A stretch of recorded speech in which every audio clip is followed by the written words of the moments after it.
Hey everybody, welcome once again to another very special edition of The Watcher. I am Marvel.com Associate Editor Ben Morse, but I pale in comparison to another Associate Editor.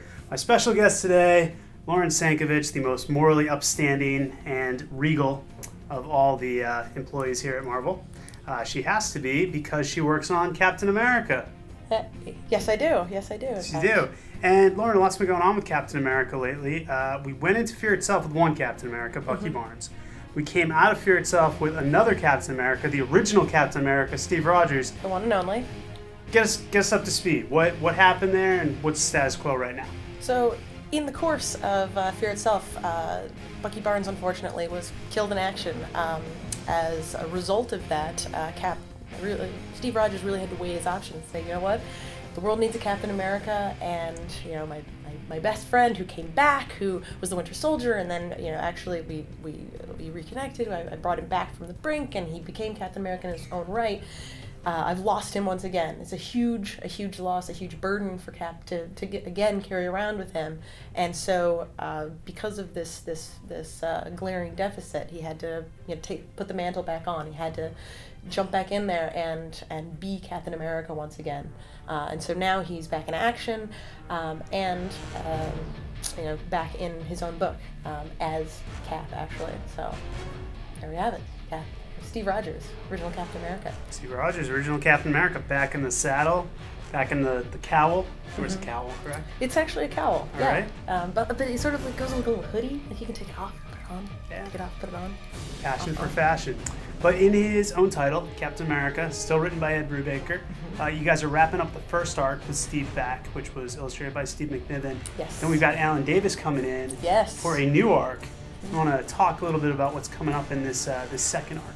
Yeah, the second arc with Alan Davis. Alan Davis, get excited! Alan Davis, it's amazing. Laura Martin coloring, Mark Farmer on inks. Oh my gosh! Yes, as you can tell, I'm very excited about this. The next arc of Captain America actually follows up on a lot of the stuff that Ed's been building on. So as we introduced this brand new crazy cell of Hydra, the Queen Hydra, codename Bravo.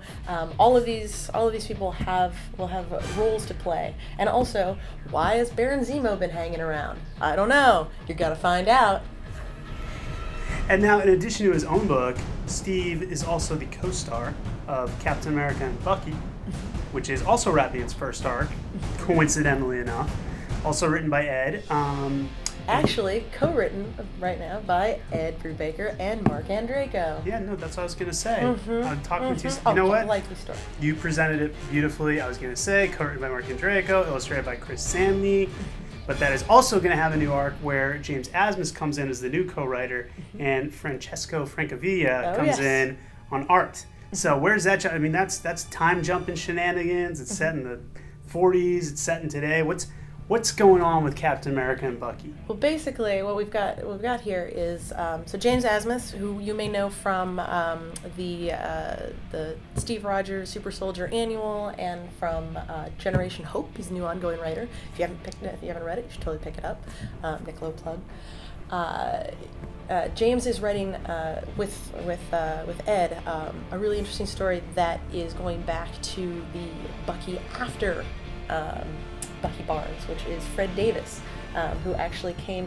Fred Davis and William Naslund, who was the Spirit of '76, actually came in. They were the second wave of Captain America and Bucky, and so this is basically shedding some light on their story and how it ties back to some of the events in the present. So we'll get to meet this new Bucky, Fred Davis, and we'll also get to see how this affects Cap and also the Human Torch, the original Human Torch, Jim Hammond.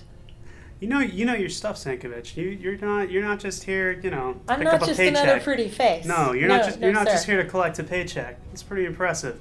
All right, one last thing before we let you go. All right. We said at the beginning, Fear itself, Bucky Barnes tragically passed away. But wait, we've got a Winter Soldier title coming out in February by Ed Brubaker. Again, keep hearing that name. Illustrated by Butch Geis. What's the story? What's going on? Well, actually, Ben, it's coming out not once, but twice in February. You're going to get twice the Winter Soldier, more Winter Soldier than you can handle. Let's be honest. We've got amazing covers by Mr. Lieber Mayho. They're very exciting. I think they've been released. At least one has been released at this point, so you can savor and salivate all over those as much as you like. For Winter Soldier, if you haven't picked it up, you should. Fear Itself 7.1 Captain America gives us the scoop on what actually happened to Bucky when he left the field of battle. He almost died, but not quite. And so this will be his tale as he's going on his own now. Quote unquote dead to the world. He's going to clean up some business, some Winter Soldier business, and he's got a little partner along for the ride with him, and that would be Black Widow.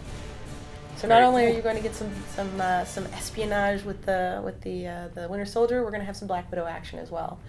And so we're going to be exploring some undiscovered parts of Bucky Barnes' history. We're going to be uncovering some of these dirty corners and shedding some light on on more of that backstory that we're all eager to get from Mr. Ed Brubaker. Okay, so we have got Captain America currently out. Captain America and Bucky currently out. Winter Soldier starting in February. A variety of talented people working on it, all spearheaded by our good friend Ed Brubaker. Now, Lauren, before you go, what is something you know about Ed Brubaker that nobody else does? That hat doesn't actually come off.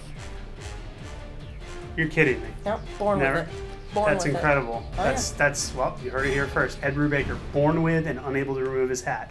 A tragic story overcome by a heroic figure. Lauren, thank you so much for stopping by The Watcher. It's a pleasure to have you. Thank you for all that you do for America. And for the world at large. You are the real hero. Thank you, Ben. We're going to talk about this week's Stack Attack, tell you some of the comics that are coming out next Wednesday. Are any of your comics coming out next week? Most likely. Yeah, you guys don't know because you're so... I have comics every week. Yeah. Special comics. Anyways, we'll see you guys in a sec. And now it's time for Stack Attack, where we give you just a few of the Marvel comics available next Wednesday, November 23rd. You're going to be thankful to gobble these up. Up first, with a heaping helping of mashed potatoes, the new creative team of writer Greg Pak and artist Mike McCone take over on Astonishing X-Men number 44. It begins with a kiss between Cyclops and Storm. Too much turkey? You be the judge. You want to talk stuffing? Fantastic Four number 600 is stuffed full of over 100 pages of Marvel history by Jonathan Hickman and some of the greatest artists working in comics today. This one's got all the fix-its. Hope you saved room for Mighty Thor number 8. Or should that be Mighty Tannerus number 8? That's right, there's a new God and Thunder in town, and writer Matt Fraction with artist Pascal Ferry are going to introduce you. Good. Now remember, that's just a sampling from the buffet of Marvel comics available for you next week, November 23rd. Hit up Marvel.com to see all the rest.